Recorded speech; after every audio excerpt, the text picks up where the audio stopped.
Hello friends, welcome back to my channel. So ಇವತ್ತು ಇಟ್ರಿ ಭೂ ಬಗ್ಗೆ ಮಾತಾಡಕ್ ಬಂದಿದ್ದೀನಿ. ಸೊ ಮೂವಿ ಶುರು ಮಾಡಕ್ಕಿಂತ ಮುಂಚೆ ಇನ್ನೂ ನನ್ನ ಚಾನಲ್ ಯಾರು ಸಬ್ಸ್ಕ್ರೈಬ್ ಮಾಡಿಲ್ಲ, ಈ ಕೂಡಲೇ ಸಬ್ಸ್ಕ್ರೈಬ್ ಮಾಡಿ ಅಂತ ಕೇಳ್ತಾ ಬನ್ನಿ ಮೂವಿ ಬಗ್ಗೆ ಮಾತಾಡೋಣ.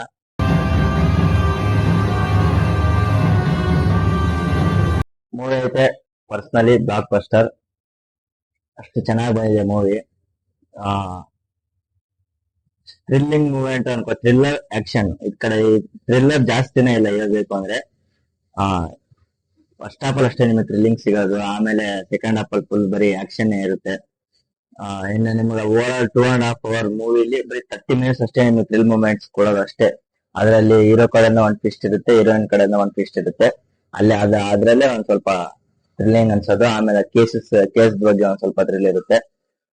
ಅದು ಬಿಟ್ರೆ ನಿಮ್ಗೆ ಥ್ರಿಲ್ ಅಲ್ಲಿ ಸಿಗಲ್ಲ, ಬರೀ ಆಕ್ಷನ್ ಸಿಗೋದು. ನೆಕ್ಸ್ಟ್ ಈ ಮೂವಿಲಿ ನಾನಿ ಅಂಡ್ ಶ್ರೀನಿಧಿ ಶೆಟ್ಟಿ ನಮ್ಮ ಕನ್ನಡದವ್ರು ಆಕ್ಟ್ ಮಾಡಿರೋದು.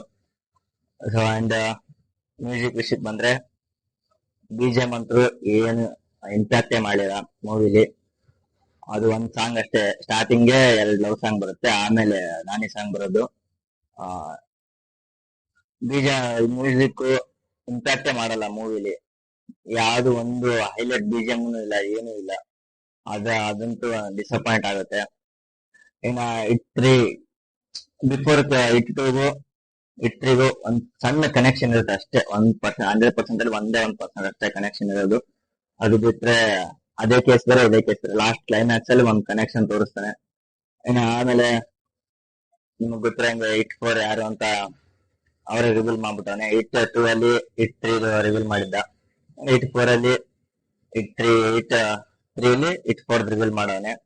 ಕಾರ್ತಿ ಮಾಡ್ತಾ ಇರೋದು ಆಸ್ ಎ ವೀರಪ್ಪನ್. ಅದು ಡಿಫರೆಂಟ್ ಕೇಸು. ಇದು ಇಲ್ಲಿಗೆ ಕಂಪ್ಲೀಟ್ ಮಾಡ್ತಾರೆ. ನೆಕ್ಸ್ಟ್ ನೋಡ ಏನ್ ಗೊತ್ತಿಲ್ಲ ಕನೆಕ್ಷನ್ ಕೊಡ್ತಾನೆ ಇಲ್ಲ ಅಂತ. ಇಟ್ 2 ಇದಕ್ಕೂ ಒಂದ್ ಸಣ್ಣ ಕನೆಕ್ಷನ್ ಕೊಟ್ಟಿದ್ದ ಅಷ್ಟೇ. ಅದು ಬಿಟ್ರೆ ಮತ್ತೆ ಇನ್ನೇನ್ ಕನೆಕ್ಷನ್ ಇಲ್ಲ. ಇನ್ನು ಇಟ್ 4 ಯಾವ ತರ ಕನೆಕ್ಷನ್ ಕೊಡ್ತಾನೋ ಗೊತ್ತಿಲ್ಲ. ಆಮೇಲೆ ಅದು ಲಾಸ್ಟ್ ಕ್ಲೈಮ್ಯಾಕ್ಸ್ ಫೈಟ್ ವೈಟ್ ಸುತ್ತ ಹಾಕೊಂಡ್ಬಂದ್ ಮಾಡ್ತಾನಲ್ಲ, ಅದು ಮಾತ್ರ ಹೈಲೈಟ್ ಗೈಸ್. ಆ ರೇಂಜ್ ಅಲ್ಲಿ ಫೈಟಿಂಗ್ಸ್ ಏನೋ ಒಂದ್ 50% ಮಾರ್ಕ್ ಮಾತ್ರ ಮ್ಯಾಚ್ ಮಾಡೈತೆ. ಅಷ್ಟೊಂದು ವೈಲೆನ್ಸ್ ಇಲ್ಲ, ನೋಡ್ಬೋದು. ಬಟ್ ಫ್ಯಾಮಿಲಿ ನೋಡುವಂತದ್ದು ಮೂವಿ ಅಂತೇನಲ್ಲ. ಯಾಕಂದ್ರೆ ನಾನೇ ಜಾಸ್ತಿ ಬ್ಯಾಡ್ ವರ್ಡ್ಸ್ ನ ಯೂಸ್ ಮಾಡ್ತಾ ಇರ್ತಾನೆ. ಸೊ ಅದು ಸ್ವಲ್ಪ ಡಿಸಪಾಯಿಂಟ್ ಮಾಡುತ್ತೆ ಫ್ಯಾಮಿಲಿ ನೋಡೋರ್ಗೆ. ಯೂತ್ಸ್ಗೇನ್ ಬಿಡಿ, ಅದು ಎಂಜಾಯ್ ಮಾಡ್ತಾರೆ ಆ ವರ್ಡ್ಸ್ ನ. ಇನ್ನು ಆಮೇಲೆ ಸ್ವಲ್ಪ ಅಡಲ್ಟ್ಸ್ ವರ್ಡ್ಸ್ ಇರ್ತವೆ. ಅದು ಅಲ್ಲಿ ಫ್ಯಾಮಿಲಿ ಕಡೆಯಿಂದ ಡಿಸಪಾಯಿಂಟ್ ಆಗ್ಬೋದು. ಅದು ಬಿಟ್ರೆ ಯೂತ್ ಕಡೆಯಿಂದ ಅದು 100% ಅಂತೂ ಅದೇ ಬರುತ್ತೆ. ನೆಕ್ಸ್ಟ್ ಇಟ್ 4 ಅದು ಕಾರ್ತಿಕ್ ಆಯ್ತಲ್ಲ. ನೆಕ್ಸ್ಟ್ ಇದನ್ನೇ 7 ಸೀರೀಸ್ ಮಾಡ್ತಾರಂತೆ. ಅದೇ ಹೇಳ್ಬಿಟ್ಟಿದ್ದೇನೆ, 7 ಸೀರೀಸ್ ಯಾರ್ಯಾರು ಬರ್ತಾರೆ ನೋಡ್ಬೇಕು. ಲಾಸ್ಟ್ ಕ್ಲೈಮ್ಯಾಕ್ಸ್ ಅಲ್ಲಿ ಟ್ವಿಸ್ಟ್ ಅಂತ ಇದ್ದೇ ಇರುತ್ತೆ. ಒಂದಿಬ್ರು ಸ್ಪೆಷಲ್ ಪರ್ಸನ್ಸ್ ಬೇರೆ ಎಂಟ್ರಿ ಆಗ್ತಾರೆ. ಆಮೇಲೆ ಅಲ್ಲೇ ಫೈಟಿಂಗ್ ಸೀನೆ ಅದೊಂದು ಸ್ವಲ್ಪ ವೈಲೆಂಟ್ ಅಂದ್ರೆ ವೈಲೆನ್ಸ್. ಇನ್ನು ಟ್ರೈಲರ್ ಅಲ್ಲಿ ನೋಡ್ದಂಗೆ ಹೆವಿ ವೈಲೆನ್ಸ್ ಇರುತ್ತೆ ಅನ್ಕೊಂಡಿದ್ದೆ, ಬಟ್ ಅಷ್ಟೊಂದು ವೈಲೆನ್ಸ್ ಇಲ್ಲ. ಬಟ್ 50% ಹೇಳಿದ್ನಲ್ಲ, ಆ ರೇಂಜ್ ಅಲ್ಲಿ ಸಾಯಿಸ್ತಾ ಇರ್ತಾನೆ ಕತ್ತಿ ತಗೊಂಡು. ಅದು ಆಕ್ಟಿಂಗ್ ನಾನಿದು ಕ್ಲೈಮ್ಯಾಕ್ಸ್ ಫೈಟ್ ಅಲ್ಲಂತೂ ಸೈಕ್. ಇದು ಮಾತ್ರ ಮೂವಿ ಮಾತ್ರ ಫುಲ್ ಬ್ಲಾಕ್ ಬಸ್ಟರ್. ಮ್ಯೂಸಿಕಲ್ ಮಾತ್ರ ಡಿಸಪಾಯಿಂಟ್ ಮಾಡೈತೆ. ಇನ್ನು ಅದು ಬಿಟ್ರೆ over all movie super good. And next ನೋಡೋಣ ಇಟ್ 4 ಕಾರ್ತಿದಲ್ಲ ಯಾವ ತರ ಅಂತ. ಕೇಸ್ ಸ್ವಲ್ಪ ಕ್ಲೈಮ್ಯಾಕ್ಸ್ ಕೇಸ್ ಯಾವ ತರ ಇರುತ್ತೆ ಅಂತ ರಿವೀಲ್ ಮಾಡಿದ್ದಾನೆ. ಅದ್ ಬಿಟ್ರೆ ನೆಕ್ಸ್ಟ್ ಕಾಮಿಡಿ ಅಂತ ಅದೇ ಬ್ಯಾಡ್ ಯೂಸ್ ಮಾಡಿದ್ರೆ ಕಾಮಿಡಿ ಜನರೇಟ್ ಆಗೋದು. ಅದ್ ಬಿಟ್ರೆ ನಿಮ್ಗೆ ಕಾಮಿಡಿ ಥ್ರಿಲ್ಲರ್ ಮೂವಿಯಲ್ಲಿ ಕಾಣಿಸಕ್ಕೆ ಬರೋದು ಇಲ್ಲ ಅದು.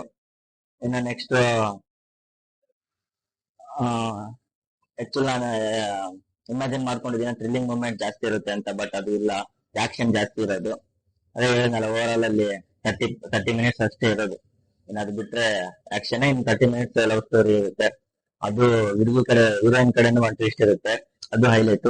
ಅವರು ಹೀರೋಯಿನ್ ಅವರು ಫೈಟ್ ಮಾಡಿದ್ರೆ ಕ್ಲೈಮ್ಯಾಕ್ಸ್ ಅಲ್ಲಿ, ಅದು ಕೂಡ ಇನ್ನೂ ಹೈಲೈಟ್ ಆಗಿರುತ್ತೆ. ಇಷ್ಟೇ ಗೈಸ್ ಇಟ್ 3 ಮೂವಿ ಬಗ್ಗೆ. ಮೂವಿ ಮಾತ್ರ ಸೂಪರ್. ಇನ್ನು ಯಾರು ನೋಡಿಲ್ಲ ಹೋಗಿ ನೋಡಿ, ಚೆನ್ನಾಗಿ ಬಂದಿದೆ ಮೂವಿ. ಇದಿಷ್ಟು. ಅಂಡ್ ಚಾನಲ್ ಯಾರು ಸಬ್ಸ್ಕ್ರೈಬ್ ಮಾಡಿಲ್ಲ ಸಬ್ಸ್ಕ್ರೈಬ್ ಮಾಡಿ ಅಂತ ಹೇಳ್ತಾ ಥ್ಯಾಂಕ್ ಯು ಸೊ ಮಚ್.